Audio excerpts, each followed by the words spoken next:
Bonjour, aujourd'hui je voudrais vous parler qu'il y a beaucoup de couples qui ont énormément de problèmes.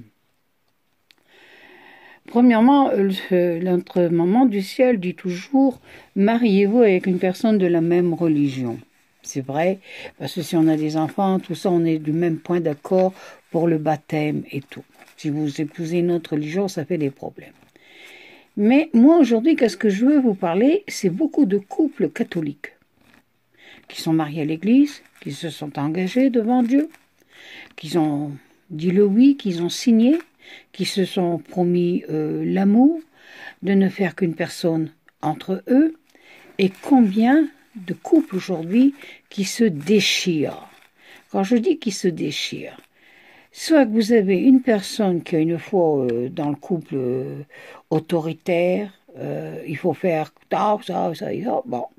Et vous avez aussi des hommes qui supportent pas ça, cette autorité, parce que eux, c'est pas la même chose, ou bien des femmes, que l'homme oblige et puis que la femme, hein. Alors vous avez aussi des hommes qui vont dire à leur femme, je suis pas d'accord que te prie, je suis pas d'accord que tu ailles à la messe, je refuse. Bon, nous ne pouvons pas imposer. Tout être humain, il faut pas l'oublier, est libre. Mais quand on est marié, il ne faut pas non plus oublier qu'on ne fait qu'une seule personne avec la personne avec qui on est marié quand on est marié devant Dieu. Non? Ça a bien été dit, tout ça, il faut bien comprendre. Mais aujourd'hui, vous avez beaucoup malheureusement de prêtres qui demandent à des femmes de venir aider dans l'église et tout. C'est bien beau. D'accord, elles aident, elles font même le catéchisme, elles font les heures pour le chapelet et tout. Mais il y a combien de femmes qui font tout ça, qui font toutes ces bonnes œuvres, que c'est magnifique, mais qui négligent leur famille, qui négligent même leur mari. Il y a des maris, ils vont travailler, ils rentrent le soir, il n'y a personne, parce que ma femme, elle a une réunion, ma femme, elle doit aller faire le chapelet, ma femme, elle doit aller parler avec monsieur le curé. Mais monsieur le curé, il doit comprendre aussi que ces femmes-là sont mariées, ils ont une famille. Ils ont aussi un devoir. Ils doivent s'occuper de leur famille et de leur mari. Alors après, vous avez des révolutions qui se passent. Vous avez certains maris qui explosent.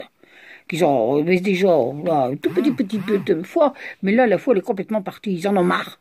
Et puis alors, ces hommes-là, ils deviennent comme des volcans. Ça explose. Ça dit n'importe quoi. Ça même dit, je crois pas en Dieu, je sais quoi. Tout le bazar. C'est parce qu'ils en ont marre. Ah, il faut quand même comprendre. Et puis bon, en général, ces femmes-là, elles se trouvent très tristes et tout. Mais elles ne comprennent pas que c'est pas méchant que ce qu'il veut dire le mari dans ces cas-là. C'est un appel au secours qu'il fait. Il veut sauver son ménage. Il veut aussi avoir des moments avec sa femme, qui puissent parler tout, qui puissent aussi organiser d'aller quelque part.